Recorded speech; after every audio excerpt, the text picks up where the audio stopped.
राधे राधे प्यारे भक्तों, जब जीवन में लगातार अंधेरा छाया हो, जब मन थक चुका हो, जब हर दिशा बंद सी लगने लगे, तब याद रखना ठीक उसी समय अच्छे वक्त के संकेत आना शुरू हो जाते हैं। श्री कृष्ण कहते हैं, परिवर्तन कभी शोर मचाकर नहीं आता, वह पहले भीतर से दस्तक देता है, बहुत धीरे, बहुत गहराई से। तुम अगर ध्यान से अपने मन, अपने विचार, अपने अनुभवों को देखो तो समझ जाओगे कि अब समय बदलने वाला है। सबसे पहला संकेत यह होता है कि तुम्हें अकेलापन महसूस होने लगता है। भीड़ में भी मन खाली खाली सा लगता है। पहले जो बातें तुम्हें खुश कर देती थीं, अब उनमें रस नहीं रहता।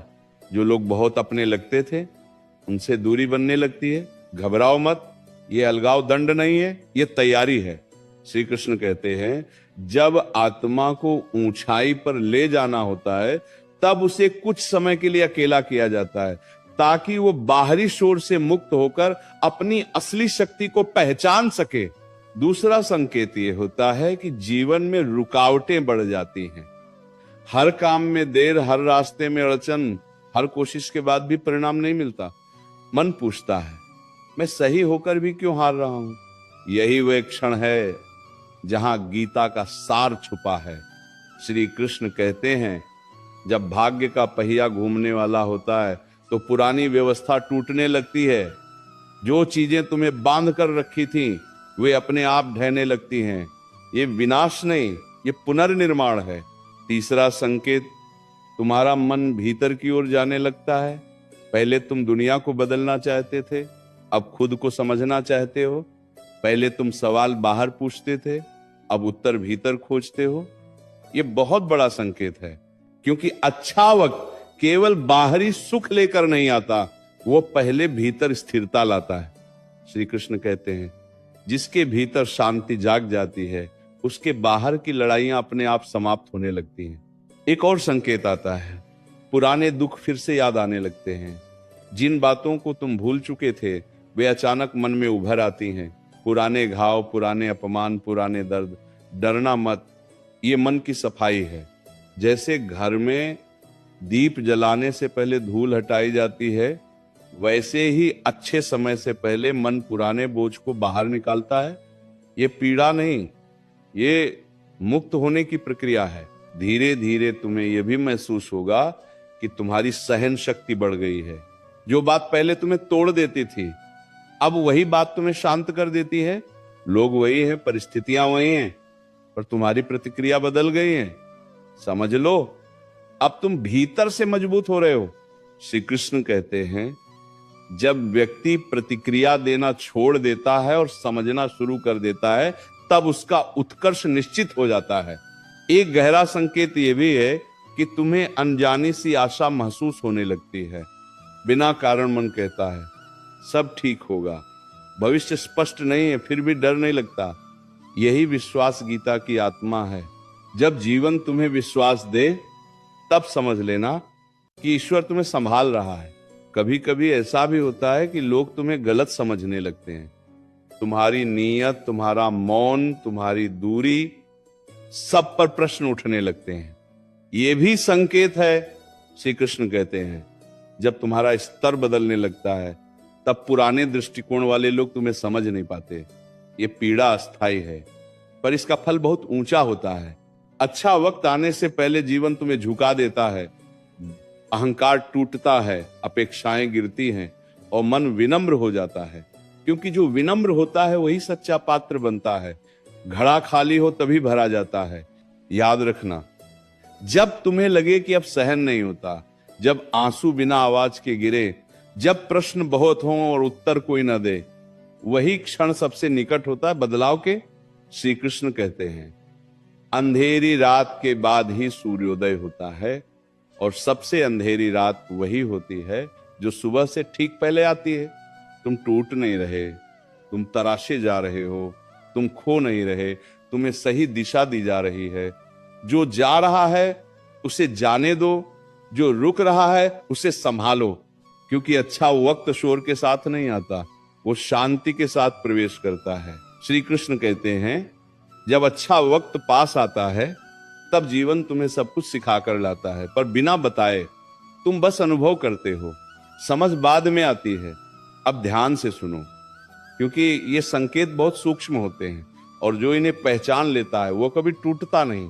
एक और संकेत ये है कि तुम्हें चीजों से लगाव कम होने लगता है। जो वस्तुएं कभी बहुत प्रिय थीं, अब उनके बिना भी मन ठीक रहता है। पहले पाने की भूख थी, अब बस शांति चाहिए। ये वैराग्य नहीं है, ये परिपक्वता है।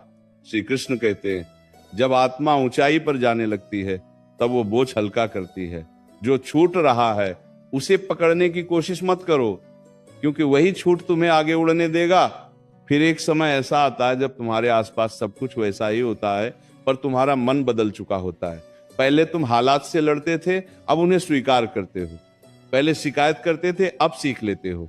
यही वह बिंदु है जहां जीवन करवट लेता है।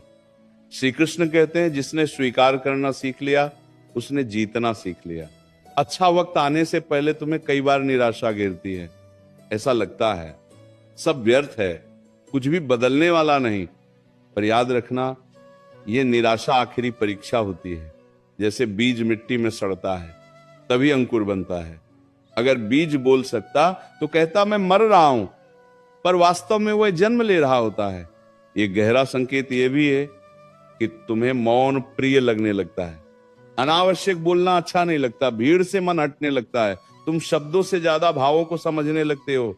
श्री कृष्ण कहते हैं, जब भीतर का शोर शांत हो जाता है तभी ईश्वर की आवाज सुनाई देती है। धीरे धीरे तुम्हें यह भी अनुभव होगा कि तुम्हें किसी से कुछ साबित नहीं करना है।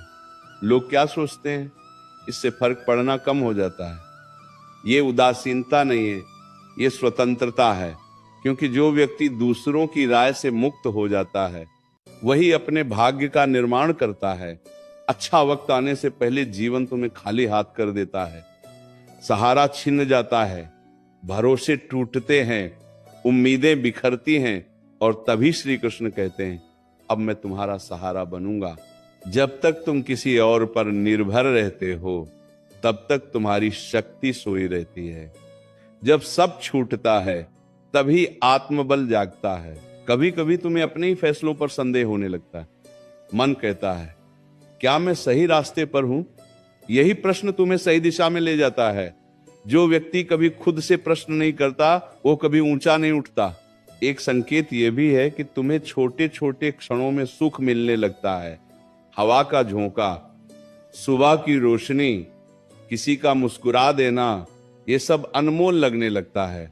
श्री कृष्ण कहते हैं, जो छोटे सुखों को पहचान लेता है उसे बड़े सुख अपने आप मिल जाते हैं।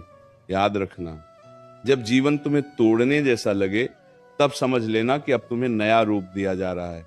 लोहार लोहे को मारता नहीं, उसे तलवार बनाता है। वैसे ही ईश्वर तुम्हें कमजोर नहीं कर रहा, वो तुम्हें तैयार कर रहा है। अच्छा वक्त अचानक नहीं आता, वो संकेत भेजता है। तुम्हें भीतर से बदलता है, तुम्हें शांत करता है, तुम्हें अकेला करता है और फिर तुम्हें ऊंचाई पर बैठा देता है। जो इस प्रक्रिया को समझ लेता है वह कभी शिकायत नहीं करता, केवल धन्यवाद करता है।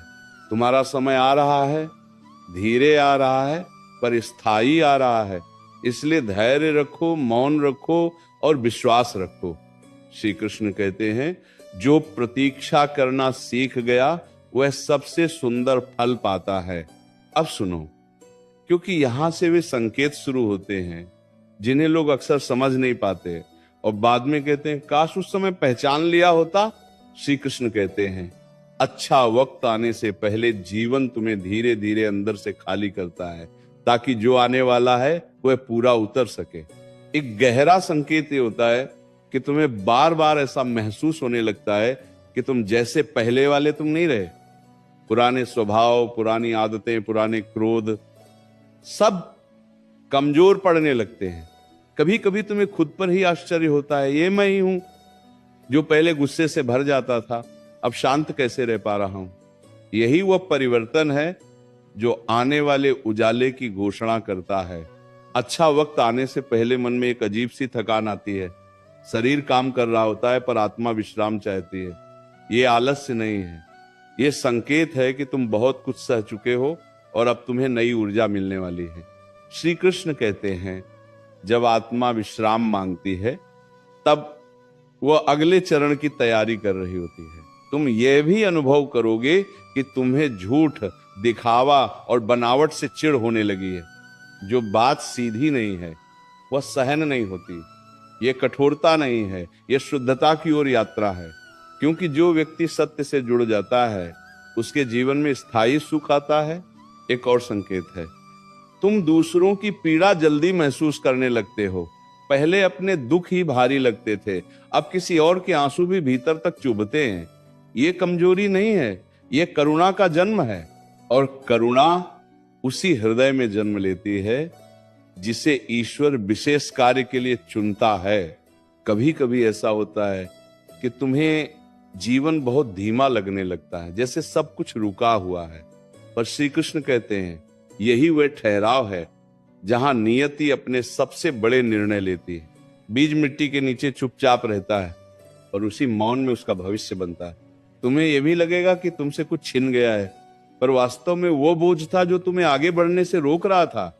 रिश्ते, अपेक्षाएं, योजनाएं जो गिरते हैं उन्हें रोको मत, क्योंकि जो टिकने योग्य होता है वही टिकता है।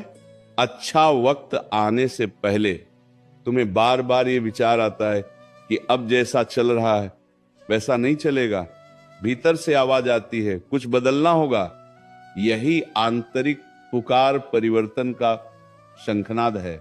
श्री कृष्ण कहते हैं जब आत्मा जागती है तब जीवन बदलने को मजबूर हो जाता है।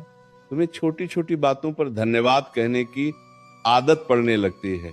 बिना कारण ईश्वर को याद करने का मन करता है। यह कोई संयोग नहीं है, यह संकेत है कि तुम्हारा संबंध अब परिणाम से नहीं प्रक्रिया से जुड़ रहा है। एक दिन ऐसा भी आएगा जब तुम्हें अपने पुराने दुख पर दया आएगी। तुम कहोगे मैंने कितना सहा है, और उसी क्षण तुम्हें अपनी शक्ति का एहसास होगा। जिसने सह लिया वही चुना गया है। याद रखना, जब अच्छे वक्त का समय पास आता है तब जीवन तुम्हें कमजोर नहीं, बहुत संवेदनशील बना देता है। क्योंकि संवेदनशील हृदय ही सच्चे सुख को संभाल सकता है। अभी सब कुछ स्पष्ट नहीं है पर दिशा तय हो चुकी है। अभी उत्तर नहीं मिले हैं पर प्रश्न सही हो चुके हैं। और जब प्रश्न सही हो जाएं तो उत्तर स्वयं चलकर आते हैं। श्री कृष्ण कहते हैं जो अंधकार से भागता नहीं वही प्रकाश का अधिकारी बनता है। इसलिए इस समय को कोसना मत। ये वही समय है जो तुम्हें उस ऊंचाई तक ले जाएगा जहां से गिरना नहीं होता।